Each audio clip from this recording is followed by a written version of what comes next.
Magandang umaga mga kahuan, narito na ating ulat panahon ngayong araw sa Pilipinas. Magandang umaga po sa ating lahat. Narito ang latest na weather update ngayong araw ng Thursday, December 26, 2024.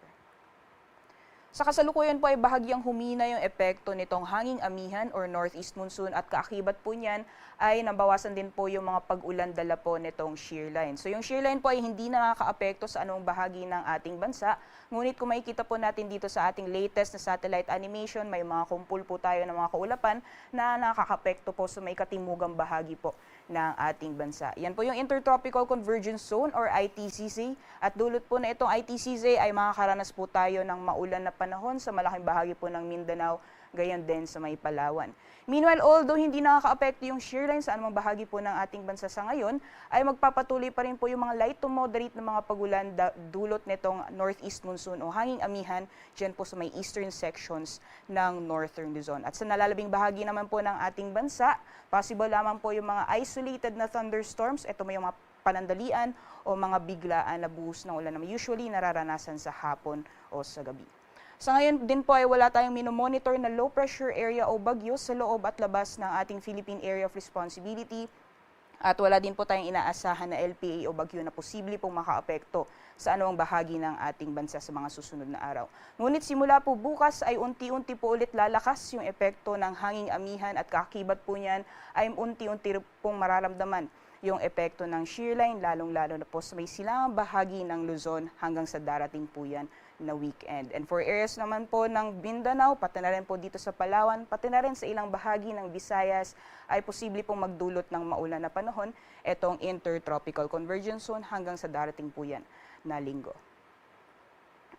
Alamin po natin ang magiging lagay ng panahon ngayong araw dito sa Luzon. Dulot po ng patuloy na pag-iral ng hanging amihan. Asahan pa rin po natin yung maulap na kalangitan at mga light to moderate na mga pag-ulan sa bahagi po ng Cagayan Valley, pati na rin po sa Cordillera Administrative Region.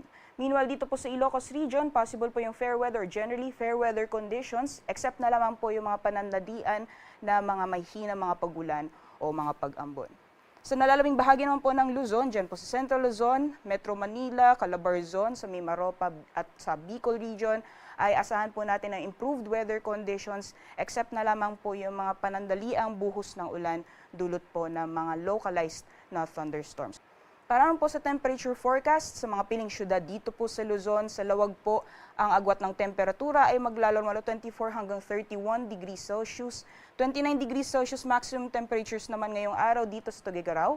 Sa Baguio, 17 to 24 degrees Celsius, 23 to 31 naman para sa Metro Manila at 31 degrees Celsius maximum temperatures din para sa Legazpi City.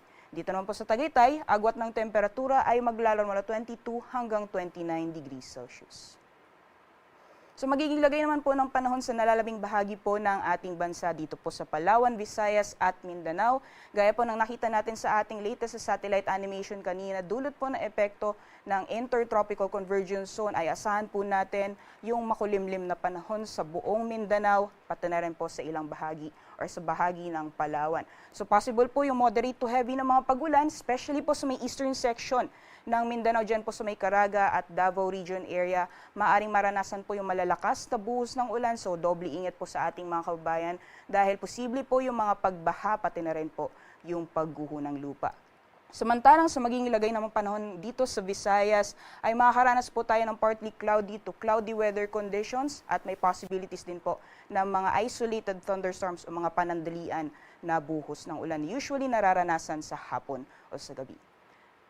Temperature forecast naman po para sa mga piling syudad sa Palawan, Visayas at Mindanao, 31 degrees Celsius maximum temperatures po inaasahan natin dito sa Puerto Princesa, gayon din po sa Calayan Islands, as well as piling syudad dito sa Visayas, dyan po sa Iloilo, Cebu at Tacloban, maaaring umabot din ng 31 degrees Celsius maximum temperatures. Agwat naman po ng temperatura sa Cagayan de Oro ay maglalaro mula 25 hanggang 30 degrees Celsius at maximum temperatures din po para sa Zamboanga at dito po sa Metro Davao aabot ng 31 degrees Celsius. Para po sa kalagayan ng ating karagatan, wala po tayong gale warning sa ngayon or bala sa matataas na mga pag-alon. Ngunit iba yung pag-iingat pa rin sa mga planong pumalaot sa dagat baybayin ng Northern Luzon dahil inaasahan po natin yung maalon na karagatan At moderate to rough sea conditions naman po sa mga nararambing dagat baybayin ng Luzon at sa eastern seaboards po ng ating bansa. Sunrise po natin ay 6:19 a.m. at sunset 5:35 p.m.